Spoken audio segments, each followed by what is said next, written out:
morning, everybody. So I had another example of something that happens that we come across every once in a while, where owners of businesses are paying their children, but their children are actually doing work, but their children are not on payroll. Okay, so in many cases, especially if you have adult children that are working for you, 18 and above, it's going to matter whether or not you put them on your payroll, okay? Because you're going to get a tax deduction for paying your kids. Now, we are under the assumption that your children are actually doing work, okay? So that is definitely a requirement. They actually do have to do work in your business for that to be a legitimate expense. But what happens is that takes away from the taxable income of the company, which then saves the parent all this tax dollars.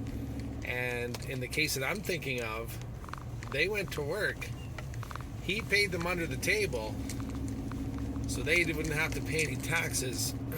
But what actually ended up happening is, when we changed everything over, is he got a tax deduction of about $24,000 a year, and his tax rate's 30%. So, you know, that's significant, right?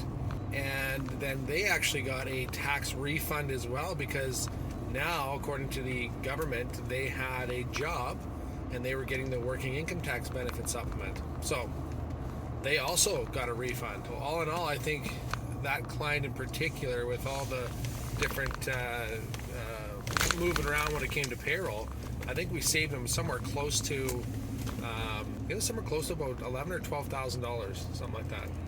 It was a year. Okay, so that is completely significant. I hope that helps.